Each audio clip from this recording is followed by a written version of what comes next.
Dito po tayo sa 4. Babasahin ko po yung 4. Yahweh, makapangyarihang Diyos, hanggang kailan ba patagalin mo ang galit sa amin?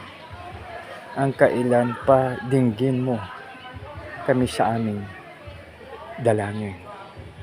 So, dito mga kapatid, ating tunghayan na parang ano na, no? Parang matagal nang nanalangin na hindi nasagot. So, dito mga kaibigan, minsan nangyayari po sa atin, no? Dahil ang ibibigay ni Lord ay hindi kung ano po ang ating gusto, kundi kung ano po ang nararapat sa atin. So, yun po ang kanyang ibibigay po sa atin, no?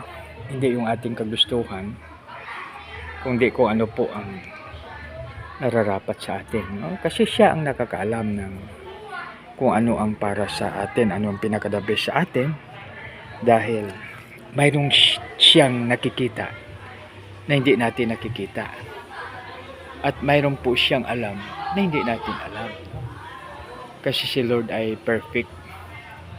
So maaaring hindi natin nakita, sabalit sa kanya ay kanyang nakikita, no? Kaya ano man ang kanyang kagustuhan, atin itong tanggapin ng buong puso at buong isip para tayo ay magiging masaya, no? Simulan ko po ulit sa 3. Ibalik mo kami, O Diyos, at ipadama mo ang iyong pagmamahal. Iligtas mo kami at sa iyong sinag kami ay tanglawan. Yahweh, makapangyarihang Diyos, hanggang kailan ba patagalin mo ang galit sa amin? Hanggang kailan pa diringgin mo kami sa aming dalangin? Oh? Kaya ang mga kaibigan, ang ating Panginoon ay perfect siya, no? So siya lang nakakaalam ng tinatawag natin na perfect timing, no? Walang ibang nakakaalam kundi siya lang. At mga kaibigan, ang ating kagustuhan ay hindi niya susundin kundi ang kanyang kagustuhan. Kasi kung ano ang maganda para sa atin, kung ano ang kalooban niya, yun po, no?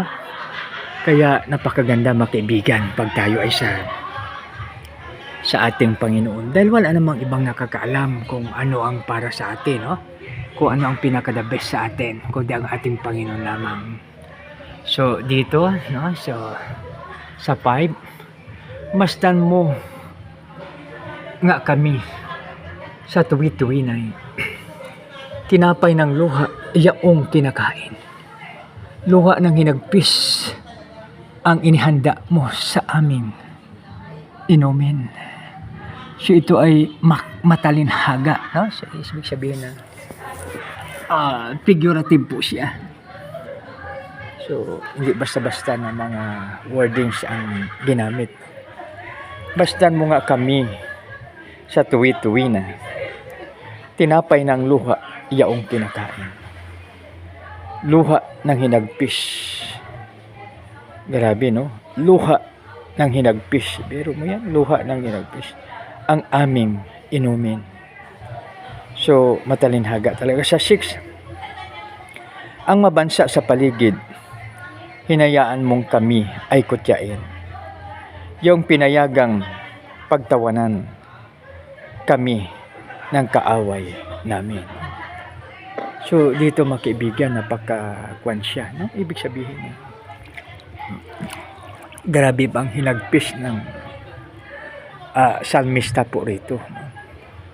Kasi sila ay may gifted sa panalangin, no? Kasi kung hindi tayo marunong manalangin, we will be guided by the Holy Spirit na ating mga sasabihin. Kaya dito po mga kaibigan, ito po ay tinatawag natin na akwansya, no? Na sa ating prayer, ito po pala mga kaibigan, tayo po ay may karapatan mag-pray, privilege natin. Subalit ang pag-approve o kaya ang pagtugon ng ating panalangin ay sa ating Panginoon, hindi po para sa atin. Yan po mga kaibigan, no? Na dapat nating alalahanin. God is perfect. Kaya kung ano ang kanyang gustong gawin, hayaan natin na matupad po sa ating buhay. So, ano ba, may gusto tayo, hindi pinagkaloob ni Lord. Tanggapin natin ang buong puso at buong isip. Kasi siya lang ang may alam, no? At sa kanyang may power na tugunin ang ating prayer. Kaya makibigan, napakaganda, no? Na anuman ang kagustuhan ng ating Panginoon, buong puso po natin ito ay tatanggapin, no? Buong puso po natin na ito ay ating maluwag sa dibdib na ating tatanggapin. Dahil pag yan pong ating gagawin, napakasarap po yung ating tulog. Dapat wala po tayong tampo, wala po tayong hinanakit dahil sa tulad ng isang runner, mga kaibigan. Ang runner, di ba, manipis ang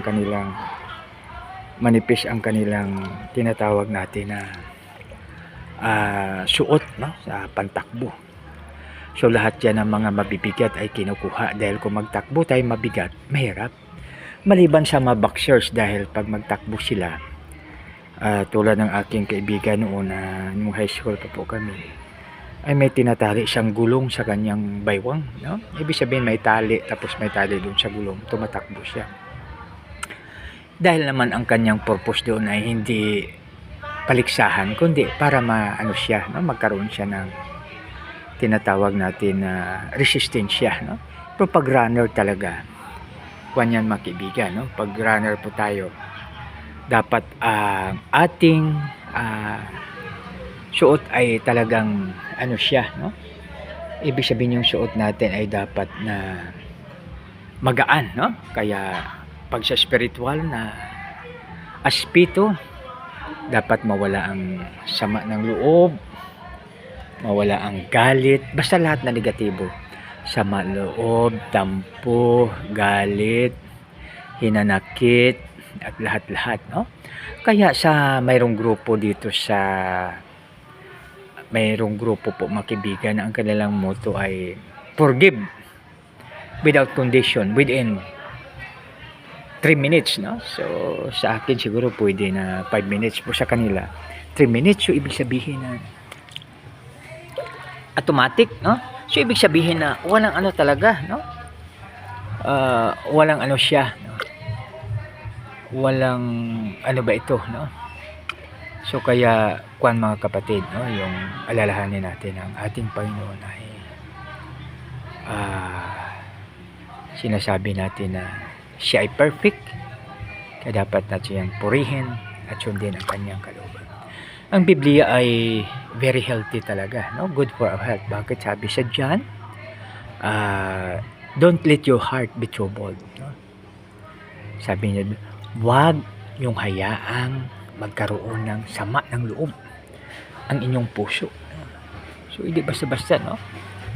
Tapos sa Philippians 4:6 and 7 naman, no? Wag kang magulimihanan, wag kang ma-stress, wag kang magproblema.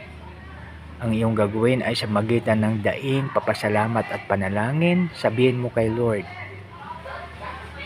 kung ano man po yun, at bibigyan ka niya ng kapayapaan na hindi masayod at kapayapaan na hindi malirip. So ibig sabihin mga kaibigan na hindi basta-basta ibibigay ni Lord sa atin, no? Kasi pag mayroon tayong kapayapaan, malayo ang sakit sa atin. Napakalayo ang sakit sa atin pag tayo may kapayapaan. So dahil ito po ay makatulong sa atin. So ibig sabihin na ang mga verses sa Biblia ay friendly talaga sa ating health, ha? So nakalagay naman nun, ang masayang puso ay, pag masayang ating puso, parang ikot ko na lang po, ay magkaroon tayo ng masarap na pakiramdam. Ang masayang puso, masarap ang ating tulog, no? 'Di ba? Pag masayang puso natin, no? Yan, 'di ba? So mayroon naman ba ikaw ay na in love, minsan parang hindi ka makatulog. Subalit pag masayang ating puso, ayon sa gabay natin, sa moral na gabay, ay magkaroon tayo ng magandang pangangatawan. Ibig sabihin na magkaroon tayo ng good health, no? So, di ba napakaganda pag ganun mga kaibigan, pag magkaroon tayo ng good health, no? Kasi pag may good health tayo, napakasaya at napakaganda at makapaglingkod tayo sa ating Panginoon. So, kaya mga kaibigan, hayaan natin na ilayo sa atin ang stress. Kung halimbawa may hinanakit ka, kukunin mo na po yun. Pag ikaw ay may galit, patawarin na ang tao na kung ikaw ay nagagalit doon. Pag ikaw ay magtampo, wag na yun. Pag ikaw may hinanakit, wag na yun. Mag-let go na para maging maayos na ang lahat, no? Mga kaibigan, yan po ang ating gagawin para rin sa ating kalusugan. Yan po mga kaibigan, no? Alisin ang galit, hinanakit at ano pa para magkaroon tayo ng good health.